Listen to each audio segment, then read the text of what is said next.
Hey guys, good afternoon. तो ये वाले छोटे वर्कशॉप में आई टॉक अबाउट 3 कंपनीज। उसमें से एक कंपनी मुझे बहुत ही अच्छी लगती है और बाकी का रिजल्ट्स उतना खास नहीं है। तो चलिए एक एक करके काम करते हैं। तो सबसे पहले टॉक अबाउट भाषा डेंटिसिटी। ठीक है, ये कंपनी बहुत सही से काम कर रही है इन terms of growth, in terms of capex expansion. ठीक है, तो इनके बारे में थोड़ा जानते हैं पहले। तो अब देखोगे वासा डेंटिसिटी का डेंटल कार्ड करके एक प्लेटफॉर्म है, आप खुद गूगल करके वो देख सकते हो। वहां पे क्या मिलता है उनको, सोचो कि अगर आप एक डेंटिस्ट हो, ठीक है, और सोचिए आप अगर एक प्राइवेट क्लिनिक खोलना चाहते हो तो आपको तो बहुत सारे डेंटल इक्विपमेंट चाहिए होगा ना, बड़े बड़े मशीन्स चाहिए, छोटे छोटे मशीन्स, फिर बहुत सारे कंज्यूमेबल्स, राइट। और एज अ कंज्यूमर भी आपने देखा होगा जब एक डेंटिस्ट के वहां पे जाते हो तो कितने सारे कॉम्प्लेक्स इक्विपमेंट एंड मशीन रहते हैं।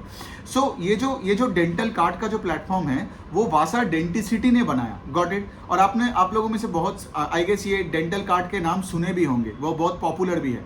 तो बेसिकली क्या करती है, so if you are a dentist तो आप यहां से जाके कोई भी इक्विपमेंट जो आपको चाहिए होगा वो आप खरीद सकते हो। ठीक है, तो यही है इनका मॉडल। और इनका जो प्लेटफॉर्म है, ये प्लेटफॉर्म में जो ये इक्विपमेंट रखते हैं इनमें से, मतलब वासा डेंटिसिटी का बात कर रहे हो आप, ठीक है, तो जो भी इक्विपमेंट आता है वो कोई थर्ड पार्टी बनाता है। ठीक है, मतलब वासा डेंटिसिटी का काम क्या है कि दुनिया में जो भी डेंटल इक्विपमेंट बनाने वाला है, जो भी लेटेस्ट इक्विपमेंट आता है, राइट, उसको अपने प्लेटफॉर्म में रखना और इंडियन जो डेंटिस्ट वाला ग्रुप है उनको उनके साथ जुड़ देना। Got it. So they are basically like an Amazon in the dental space. Got it. अब जैसे मैंने बोला कि वासा डेंटिसिटी कोई इक्विपमेंट मैन्युफैक्चर नहीं करता है, ठीक है। अब सोचिए उनका जो सेल्स है, let's talk about the breakup of their revenue. ठीक है, 50-55% के आसपास उनका जो सेल्स आता है वो है वाइट गुड्स से। ना what is white goods? White good is से फॉर एग्जांपल ऐसे बहुत इक्विपमेंट होता है जो चाइना से आता है, जर्मनी से आती है, और आने के बाद वो क्या करता है, अपना वासा डेंटिसिटी का ब्रांड लगा के उसको वो प्लेटफॉर्म में बेचता है। Got it. तो इसको बोलते हैं वाइट गुड्स। और दूसरा जो चीज़ है कि ऐसे बहुत बड़े बड़े ब्रांड्स होगा जो यूरोप में है, यूएस में है, जो चाहता नहीं है कि लाइक वासा डेंटिसिटी उसका ब्रांड हटा के अपना नाम डाले। तो वो क्या बोलते हैं कि लाइक तुम अपने प्लेटफॉर्म में मेरा प्रोडक्ट को रखो लेकिन मेरा ब्रांड वही के वही रहेगा। Got it. मतलब यहाँ पे फिर ये second segment of the sales आता है, वो है कि थर्ड पार्टी सेल्स। तो व्हाइट गुड्स में भी वो थर्ड पार्टी माल ही बेचता है, लेकिन डिफरेंस क्या है, वो उसमें कंपनी अपना नाम ऐड करके बेचता है। Got it. वो जो एक्चुअल मैन्युफैक्चर है उसका आपको नामो निशान नहीं पता होगा। और जो दूसरा सेगमेंट है वो है कि थर्ड पार्टी प्रोडक्ट, जैसे कोई जर्मनी से कोई माल आया, आपको पता है कि वो कौन सा ब्रांड है, कहां से आया है, आप उसको खरीद सकते हो if you are a dentist on Dentalkart का प्लेटफॉर्म। और तीसरा जो ये रेवेन्यू का पार्ट है वो आता है आपका कंज्यूमेबल से। सो 55% ऑफ सेल्स आता है आपका व्हाइट गुड्स सेगमेंट से। अब सोचिए अगर आप व्हाइट गुड्स का सेगमेंट में हो तो उसमें आपको मार्जिन ज्यादा मिलेगा देन द थर्ड पार्टी, जब कोई दूसरे ब्रांड का बेच रहे हो, है ना। बिकॉज व्हाइट गुड्स में क्या होता है, आप आपके नाम पे बेच रहे हो, so you get a bit more margin than से फॉर एग्जांपल आप एक डिस्ट्रीब्यूटर का ही तो सिर्फ काम कर रहे हो यहाँ पे, राइट, डीलर या डिस्ट्रीब्यूटर का, क्योंकि किसी और का माल ले रहे हो और किसी और को दे रहे हो। So the white good segment has more margin than the third party brand segment. और जो कंज्यूमेबल्स होता है, ठीक है, मतलब आप जब जाते हो ना वो डेंटिस्ट के पास, आप देखे हो ना, आपको बोलता है कि लाइक ये लिक्विड ले लो, वो लिक्विड ले लो, ये पी लो, वो खा लो, राइट, वो सारे कंज्यूमेबल्स होता है, तो उनको भी डेंटिस्ट को खरीदना पड़ता है। तो ये भी एक हाई मार्जिन प्रोडक्ट है फॉर द कंपनी।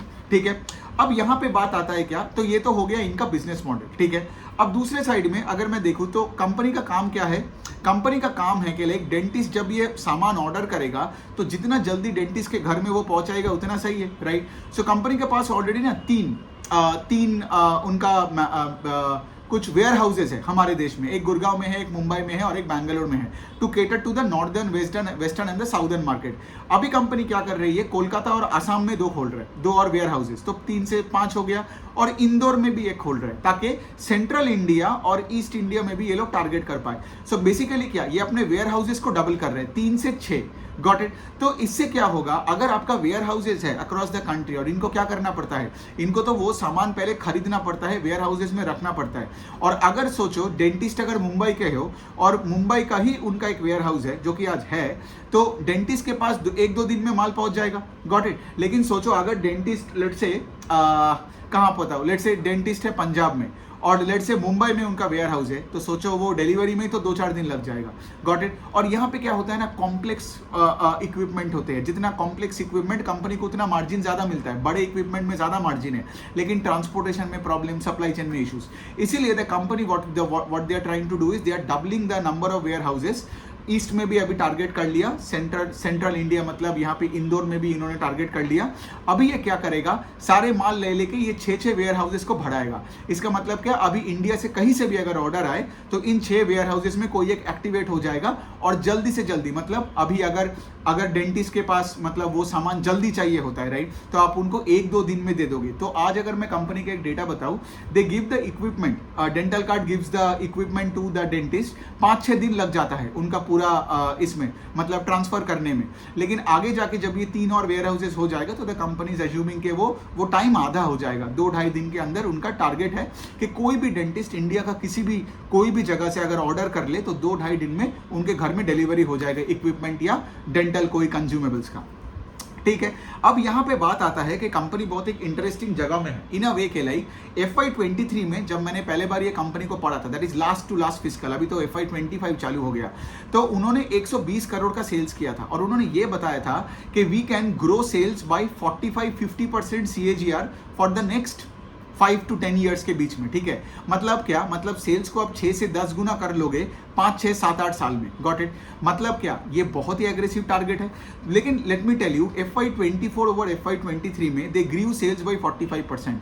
पूरा अगर मैं FY24 का डेटा बताऊं, दिया सेल्स अभी कितना है, 174 करोड़ के आसपास का आया और FY23 में था 120 करोड़। तो 120 से अगर 174 करोगे, that's a 45 to 48% CAGR in terms of sales. दूसरे साइड में कंपनी को ऑपरेटिंग लेवरेज में मिला, मतलब इनका अगर आप EPS का ग्रोथ देखोगे, that is at a faster pace than sales का ग्रोथ, राइट। मतलब दिस इज एन अमेजिंग ना, क्योंकि आप एक्सपेंशन मोड में भी हो, आप 40-50% से सेल्स को ग्रो कर रहे हो और आपको ऑपरेटिंग लेवरेज भी मिल रहा है। अब बात यहाँ पे आता है कि लाइक देखिए, हमें कंपनीज को ट्रैक करनी है, ठीक है। हम कभी भी ये नहीं बोल सकते कि कोई 6x इन 10x 5 ईयर्स बोलेगा, सेल्स कर लेगा और हम पैसा डाल के भूल जाए।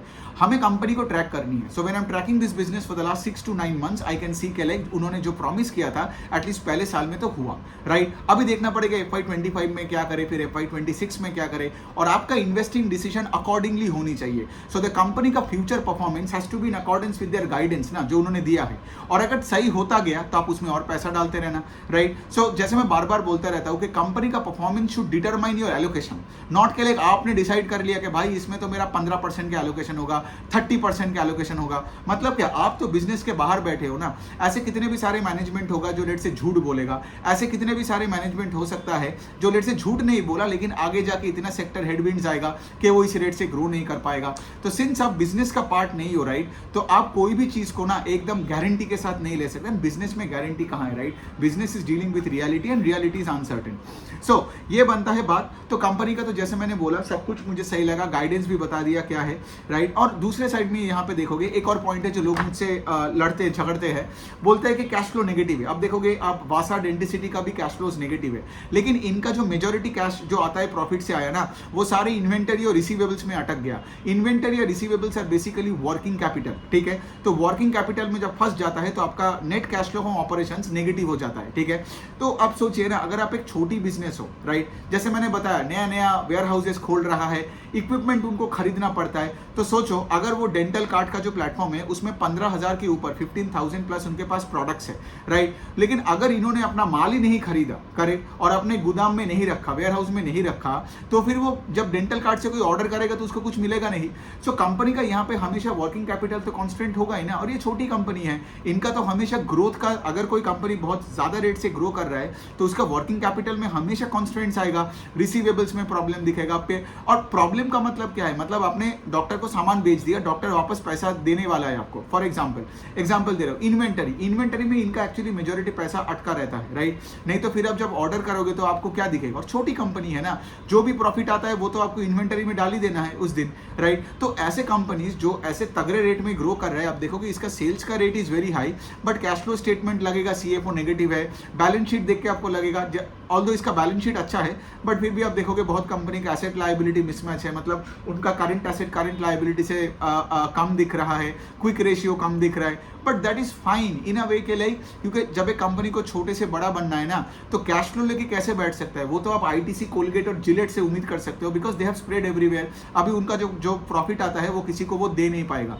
राइट। क्या ही करेगा, तो फिर जो भी प्रॉफिट आता है उसका 90% डिविडेंड बना के दे दो, है ना। लेकिन इसको तो ग्रो करनी है, right. You are talking about growing at 40, 50% CAGR for the next 5 years, तो how can you sit on cash and show free cash flow to the funds? इसीलिए जो लोग academically वो MBA और CFA करके डायरेक्टली मार्केट में आते हैं उनको ये प्रॉब्लम होता है, बिकॉज उन्होंने कभी धंधा नहीं किया, राइट? मैंने खुद एक मिल्कशेक टैक्सी का एक बिजनेस चलाया था 1 साल के आसपास कोलकाता में, तो वो स्टार्टअप था, मेरा पहला स्टार्टअप था लाइफ में, तो वो चला नहीं, 1 साल बाद मुझे बंद कर देना पड़ा, लेकिन वो स्टोरी यहाँ पे है नहीं। पूरे जो 1 साल मैंने चलाया ना, मेरे को पास पूरा टाइम ही कैश क्रंच था, पूरा वर्किंग कैपिटल में मेरा सारा पैसा घुसता गया। जब भी मुझे पैसा मिलता था मैं अगले दिन आइसक्रीम और दूध और इन सब में सिरप में पैसा डाल देता था, गॉट इट। फिर एम्प्लॉय का सैलरी दो, राइट? मेरे बिजनेस पे उतना रिसीवेबल्स का लोचा नहीं था, बिकॉज कस्टमर यहाँ पे पहले पैसे देता था, फिर उनको मिल्कशेक मिलता था, लेकिन inventory was a huge part. तो वही से मैंने सीखा कि लाइक एक स्टार्टअप चलाने का फंडा ही अलग होता है then let's say a big. But जो लोग ये बड़े बड़े डिग्री लेके बाजार में आते हैं ना, they can't see this difference because इन्होंने खुद बिजनेस नहीं किया, इसलिए उनको लगता है आईटीसी का कैश फ्लो स्टेटमेंट और जैसे एक छोटी कंपनी का कैश फ्लो स्टेटमेंट सिमिलर होनी चाहिए, and they come to quick judgments, right? वो नहीं करना है आपको। चलिए दूसरे कंपनी में चलते हैं, बर्जर पेंट्स। बर्जर पेंट्स में कोई ग्रोथ नहीं है, Asian paints, Berger paints, Kansai Nerolac, इन तीनों का Q4 का नंबर आया है, तीनों में कोई ग्रोथ नहीं है। बर्जर पेंट्स का तो आई थिंक सेल्स डिग्रो भी किया है on a YOY basis in Q4, right? तो पॉइंट यहाँ पे आता है, आप कोई भी बड़े पेंट कंपनी ले लो जिसका भी जितना अच्छा कहानी हो, अगर उस कंपनी में सेल्स का ग्रोथ नहीं है तो उसका स्टॉक नहीं पैसा बनाएगा, सिंपल सी पॉइंट है, ठीक है? हिस्ट्री में जाके आप जितना भी कुलदीप सिंह धिंगरा का बुक पढ़ लो, ज्योग्राफी देख लो कंपनी का, जितना भी आप फैसिनेटिंग स्टोरीज बना लो, राइट? वो सब यूट्यूब व्यूज के लिए ठीक है, वो सब आप किसी ऑडियंस को इमोशनल बनाने के लिए ठीक है, लेकिन अगर कोई कंपनी में सेल्स का ग्रोथ नहीं है, राइट, उसका स्टॉक तो ऊपर नहीं जाएगा, राइट? आप देखोगे ये बर्जर पेंट्स का स्टॉक 3-4 साल से कुछ करता नहीं है, एशियन पेंट्स का स्टॉक अंडर परफॉर्म करता है, क्यों? बिकॉज इनका वॉल्यूम का ग्रोथ उस रेट से नहीं हो रहा है जिस रेट से हो रहा था 4-5 साल पहले, राइट? कांसाई नेरोला का भी सेम सिचुएशन है। So the point I am trying to say, इसके लिए जिसमें अगर ग्रोथ नहीं है, ट्रैक करो, राइट? ट्रैक करते रहो एक बिजनेस को, लेकिन अगर आपका मार्जिन कॉन्ट्रैक्शन, पेंट सेक्टर में मुझे कुछ मार्जिन कॉन्ट्रैक्शन भी दिखने को मिल रहा है, राइट? तो अगर आपका सेल्स ग्रोथ नहीं है और आपका मार्जिन कॉन्ट्रैक्शन हो रहा है तो सिचुएशन एकदम ही खराब है, ठीक है? लेकिन ट्रैक करो, आगे जाके अगर ग्रोथ आए तो फिर सोचो इन्वेस्ट करने के लिए। लेकिन प्रॉब्लम क्या होता है ना, बहुत लोग 4 साल से बर्जर पेंट सिर्फ लेते ही रह रहे हैं और बैठे हैं लॉस पे, क्यों? बिकॉज वो ट्रैक नहीं करते, उनको लगता है एक दिन सब ठीक होगा तो वो पैसा बनाएगा, लेकिन पॉइंट तो वही है ना, स्टॉक मार्केट आपकी इमोशंस पे नहीं चलता है, स्टॉक मार्केट बिजनेस अर्निंग्स देख के चलता है, ग्रोथ देख के चलती है। ओके, अब तीसरा एक कंपनी है कैंटाबिल रिटेल करके, आप देखोगे ये टायर 2, 3, 4 सिटीज में अपना ये अपैरल का चेन है, अपना ही खुद का ब्रांड है कैंटाबिल करके। अब ये भी स्ट्रगल कर रहे हैं। आप उस दिन मैंने आई गेस वी-मार्ट पे एक वीडियो बनाया था, तो वी-मार्ट हुआ, कैंटाबिल हुआ, फिर अब देखोगे एक और कंपनी है जिसका ब्रांड है मुफ्ती करके, क्रेडो ब्रांड्स करके कंपनी है, फिर आप देखोगे ये आदित्य बिरला फैशन जिसमें ये पैंटालून्स ये सब कुछ है। ये जो सारे ब्रांड्स है ना, ये क्या है ना, ये बहुत लग्जरी ब्रांड्स भी नहीं है और एकदम मास कैटेगरी में भी नहीं आता है, मास प्रीमियम आप बोल सकते हो। तो इन्फ्लेशनरी प्रेशर के वजह से क्या हुआ, इनका रॉ मटेरियल का भाव बढ़ा, और लेकिन ये लोग अपना क्या हुआ, और दूसरे साइड में आप देखोगे डिस्क्रिशनरी कंजम्पशन भी हमारे कंट्री में पिछले 1 साल में थोड़ा सा धक्का आया इन टर्म्स ऑफ ग्रोथ। तो क्या हुआ, डिमांड नहीं बढ़ा और रॉ मटेरियल का प्राइसेस बढ़ गया, तो इसका क्या मतलब, इनको और वैल्यू प्रोडक्ट्स बेचना पड़ा और इनमें उतना ग्रोथ नहीं आया। और अगर ग्रोथ आया भी वॉल्यूम का, तो इनको क्या किया, ये लोग लार्ज टिकट आइटम्स बेच नहीं पा रहे, बिकॉज ये बहुत प्रीमियम भी नहीं है, लेट्स से ये ज़ारा टाइप का कंपनी भी नहीं है, राइट? तो अगर मैं कैंटाबिल का बात करूं तो कैंटाबिल का 12%, 12% का सेल्स का ग्रोथ है YOY and QOQ in Q4 and FY24 also, right? इनका जैसे मैंने बताया 583 स्टोर्स है और 2 साल में ये लोग बता रहे हैं कि they will reach up to 700 stores. That means इनका स्टोर एक्सपेंशन का रेट भी वही 14-15% CAGR ही है, in line with their sales growth. और इनका मैनेजमेंट का वही कहना है कि टायर 2, टायर 3, टायर 4 सिटीज में ज़्यादा जाना है, and they are basically hopeful कि आगे का जो ये मानसून का पीरियड आएगा वो अच्छा रहेगा और हमारा कंजम्पशन का डिमांड और डिस्क्रिशनरी कंजम्पशन बढ़ेगा, बिकॉज कैंटाबिल का एक ब्रांड तो है लेकिन उतना भी बड़ा ब्रांड नहीं है। सो that's another way of looking at it। बस यही है। और उनका भी थोड़ा बहुत मार्जिन कॉन्ट्रैक्शन हुआ, जैसे बर्जर पेंट्स का हुआ, कैंटाबिल का भी हुआ। आई थिंक उनका पैट का growth was far lower than 12%, EPS का ग्रोथ भी उतना हुआ नहीं है, तो शेयर होल्डर्स को उतना फायदा नहीं मिला है। सो बस ये तीनों कंपनी है इस वीडियो में। मुझे वासा डेंटिसिटी बहुत अच्छा लगता है, बाकी दोनों उतना अच्छा नहीं लगा ऑफकोर्स, लेकिन हैविंग सेड दैट, ये चीज़ मैं बार बार बोलता हूँ, जो मुझे आज अच्छा लगता है कल वो बुरा लग सकता है, बिकॉज मुझे अच्छा या बुरा कोई भी लगना कोई कंपनी का, वो सब्जेक्टिव है, कंपनी का फ्यूचर परफॉर्मेंस पे, फ्यूचर गाइडेंस पे, कौन कॉल में क्या हो रहा है, राइट, केपेक्स क्या कर रहा है। मैं बैठ के कोई भी कंपनी में ये नहीं बोल सकता ये तो 10 साल में पैसा बना के देगा। तो जो लोग मुझे आके बोलता है ना, मुझे सर एक फिक्स्ड पोर्टफोलियो बता दो, ऐसा नाम बता दो, 10 साल कुछ नहीं करना पड़ेगा, वो सिर्फ लेजी लोग बोलते हैं, ठीक है। और अगर लेजी माइंडसेट से पैसा बनता ना तो आज बहुत लोग अमीर बन जाता शेयर बाजार से, राइट, वैसा होता नहीं है। लेकिन जो मैं आपको सिखा रहा हूं ना, एक्टिव इन्वेस्टिंग सिखा रहा हूं कि कैसे इक्विटी रिसर्च करके you have to build the portfolio, track the businesses and invest accordingly.